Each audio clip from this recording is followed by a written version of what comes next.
Assalamualaikum warahmatullahi wabarakatuh. Saya Koirun Nisa dan saya Alicia Putri. Di sini kami perwakilan dari kelompok 6 akan mewawancarai salah satu pemuda alumni Kesejahteraan Sosial Universitas Jember yang bernama siapa Pak? Ya, nama saya Muhammad Rusman. Saya barusan lulus ya, Maret, barusan sidang dan belum sudah saya lulusan dari Universitas Jember. Oke, nah dalam wawancara kali ini kita akan mengusung tema identitas pemuda di era prekariat ekonomi. Yang pertama di sini prekariat sendiri itu merupakan istilah yang merujuk atau digunakan untuk pekerja kontrak seperti pekerja kontrak alih daya dan juga pekerja kontrak yang tidak jelas seperti kerja paruh waktu, kerja part time ataupun kerja magang. Nah, pertanyaan yang pertama itu Kak, sebelumnya Kak Ilham itu udah pernah magang di mana? Ya, saya magang pertama itu semester 7 ya. Saya magang di Yayasan saya di Bujaban, Banten, di Tangerang Selatan. Terus saya lanjut lagi semester 8 itu eh, saya di PT Braupur TBK di Batubara di Berau, Kalimantan Timur. Lalu dari magang tersebut manfaat yang didapatkan Kak Ilham itu apa aja? Banyak. Jadi kan kamu bahas banyak kan ya, ada part time sama internship. Di sini saya fokuskan di internship ya. Jadi manfaatnya banyak, apalagi kalau kita itu mahasiswa, gitu kan. Mahasiswa itu kan kita hanya dapat pure teori di kampus. Kadang praktikum aja tidak maksimal, karena kemungkinan praktikum itu lebih ke masyarakat. Tapi kita juga membutuhkan bagaimana skill gitu kan. Kita mengasah skill kita atau mengasah teori kita di kampus itu. Bagaimana apakah kita itu sebenarnya paham nggak dengan teori? Kita mendapatkan teori banyak, tapi ketika kita di lapangan itu belum tentu bisa mempraktekkan teori itu. Ya. Contohnya di kampus saya mendapatkan mata kuliah metode assessment.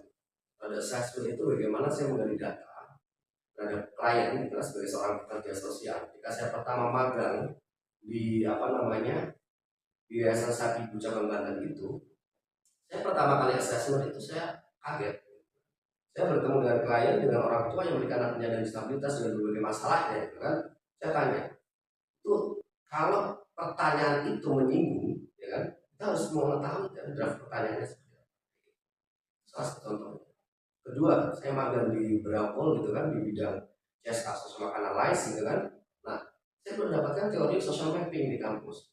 Nah, saya social mapping di Kalimantan dengan suku yang berbeda, itu saya juga kaget. Nah, manfaatnya apa berarti magang itu?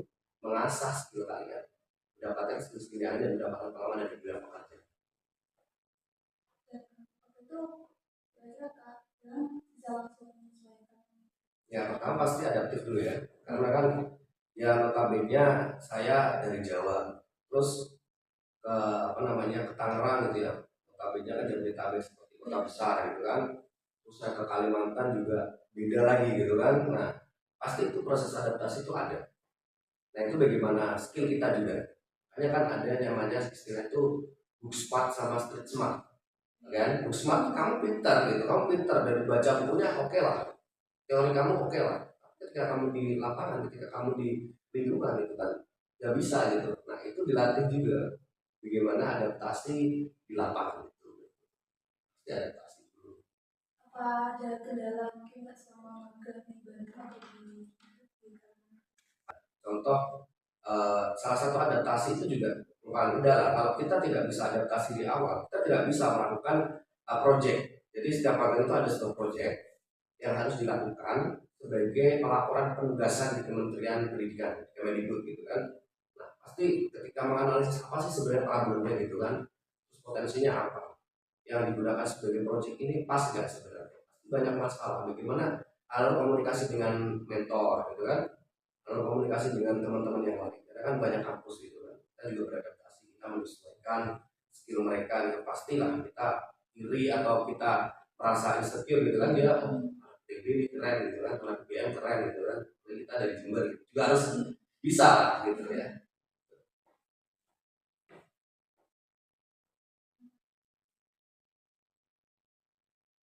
Lalu untuk kakak sendiri itu melakukan magang sambil kuliah ya?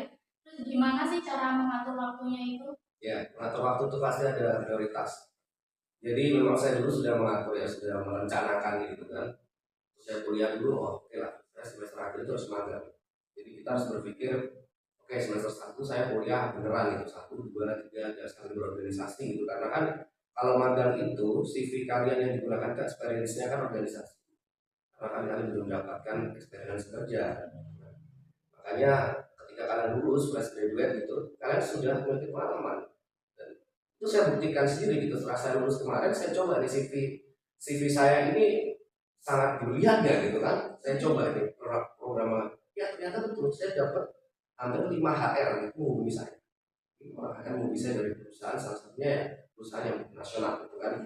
Berarti pengalaman itu sangat penting gitu. Kalau kamu kuliah, kamu hanya teori terus kamu lulus dapat IPK 4 cum laude gitu, tapi experience nggak ada, nggak pasti dilihat gitu. Karena perusahaan itu melihat kemampuan kalian.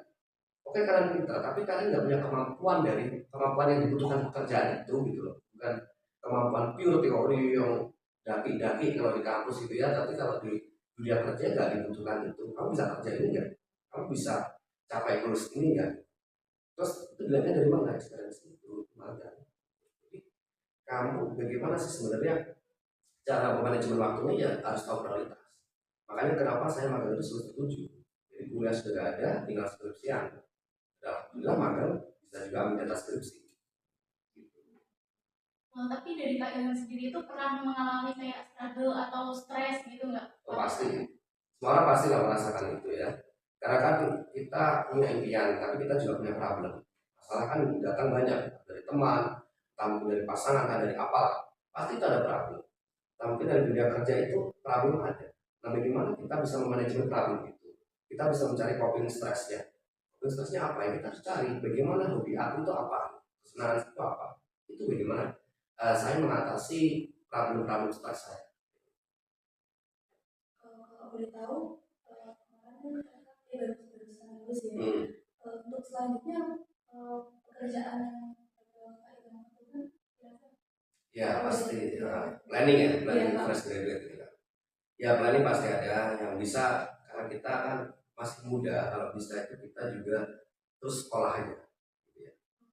Memang saya punya pengalaman magang gitu dan kemarin saya coba iseng-iseng gitu kan. Ya nggak iseng sih, saya juga ingin mencari kerja awalnya. Nah, play dan itu ada panggilan, tapi ternyata ada rencana lain dari salah satu senior saya gitu mengkonsultasikan, oh kayaknya kamu S2 aja deh. Jadi mungkin ya kita nggak tahu rencana Tuhan, yang penting kita merencanakan, tapi Tuhan tidak, kita tidak tahu takdir Tuhan seperti apa. Kita berusaha mempersiapkan seperti mungkin. Ya saya kayaknya nanti planning saya pertama yang pasti saya S2 dulu. Kalau memang bukan belum rezeki kita kerja. Yang penting kita jangan berdiam diri. Iya.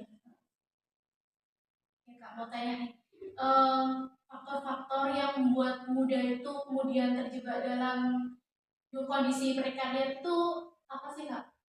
Jadi begini, kamu temanya prekariat ya. Jadi kondisi-kondisi tersebut, contoh ini karena apa? Pertama, kalian tidak mengetahui skill kalian, ya kan? Kalian tidak mengetahui kebutuhan pasar sekalian itu apa. Kalian sudah mengetahui bahwa sekarang pengangguran itu banyak, S1 itu urusan banyak, ya kan? Bagaimana kondisi itu? Ya, contohnya apa? Kamu harus S2. Karena lulusan S2 probabilitasnya kan sedikit daripada S1.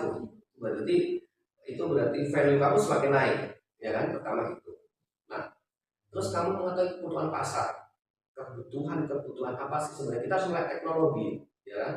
Apa kebutuhan pasar sekarang itu yang dibutuhkan apa sih? Perusahaan-perusahaan itu yang dibutuhkan apa sih? Oke, aku lulusan kesejahteraan sosial, aku lulusan sosiologi, tapi tidak melulu saya berputar di situ dan tidak mempelajari skill yang lain gitu kan?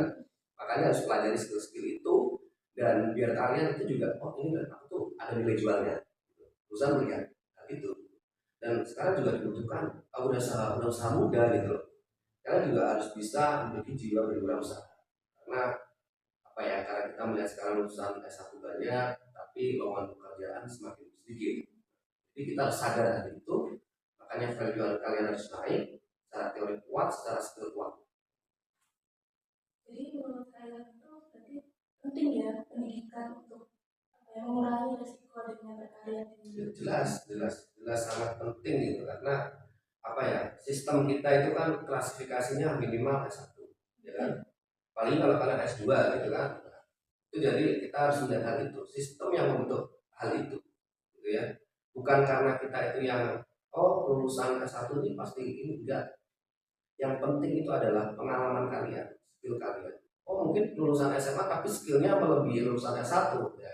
Itu beda lagi gitu kan. Yang penting ya diri kalian sendiri aja gitu. Nilai diri kalian, perbaiki diri kalian. Ya, mungkin sekian. Oke, terima kasih banyak. Terima kasih udah nyimak diri. Oke, siap, sama-sama. Sekian wawancara dari kami. Wassalamualaikum warahmatullahi wabarakatuh.